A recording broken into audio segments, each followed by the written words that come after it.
You thought it was love, but it was a pattern. You thought the fire was passion, but it was survival. You mistook intensity for intimacy, chaos for connection, and what you called chemistry was really just your nervous system recognizing something familiar. But the ache in your chest wasn't from love. It was the sound of your soul asking you to choose peace, to choose healing, to choose yourself. This is the part where you break the cycle.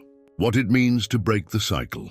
Breaking the cycle isn't about walking away from a person. It's about walking away from the part of yourself that believes love must hurt to feel real. When you grow up in a home where love feels inconsistent, your nervous system learns to associate love with longing, with anxiety, with the highs of being chosen and the crashes of being ignored. You start craving the roller coaster because it's the only thing you know.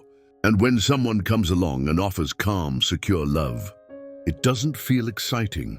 It feels boring, unfamiliar, empty, because no one taught you that peace is not emptiness, it's safety. So to break the cycle means learning to feel safe in stability. The breeze sea is yours, rewiring your nervous system, recognizing that stillness is not the absence of love, it's the presence of healing, and choosing partners who don't just spark your fire, but hold your heart. And most of all, it means choosing you over your wounds, the addiction to intensity, why it feels like love. Let's talk about the drug we don't name, intensity, emotional highs, late-night arguments, the panic of being ignored, followed by the ecstasy of being noticed. It creates a cycle of craving, a trauma-bonded high, because unpredictability triggers dopamine spikes in the brain. Just like a slot machine, you keep pulling the handle, hoping the love will finally feel stable. But it never does. You're not addicted to the person. You're addicted to the emotional turbulence, the thrill, the pain that feels like proof that you care. But love should not be a battlefield, and connection shouldn't cost you your peace. True love isn't a fire that burns you alive. It's a steady flame that warms your soul. Intensity is the illusion. Stability is the truth. Choosing healing, the quiet revolution of self-love. Healing doesn't feel dramatic. It feels gentle, subtle, quiet. Like saying no when your old self would have begged to stay. Like not replying to that message, even though your loneliness is screaming. Like walking away, not because you stopped loving them, but because you started loving yourself. Healing looks like, naming your needs, setting boundaries without guilt, no longer trying to be chosen, but choosing yourself, crying over what could have been, and still letting go. Loving from wholeness, not from hunger. This is what it means to grow, to say, I no longer chase what hurts me just because it feels familiar.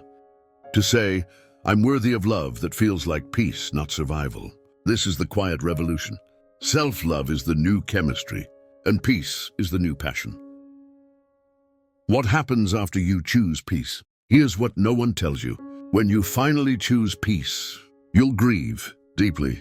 You'll cry not just for the person, but for the version of you who stayed too long, loved too hard, and asked for so little.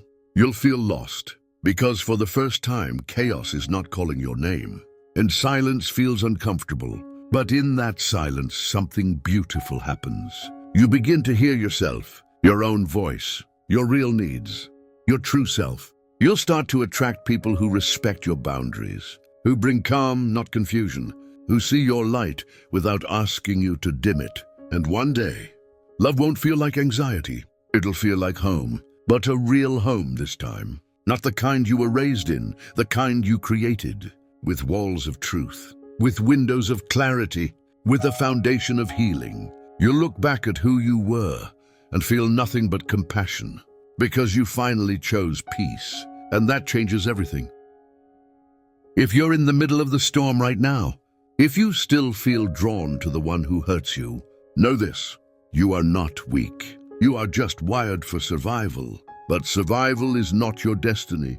Healing is, peace is, wholeness is. So take the step. Break the pattern. Choose healing over intensity. Choose the love you never got by giving it to yourself. Because that is what real love feels like. You are worthy. You always were. And you always will be.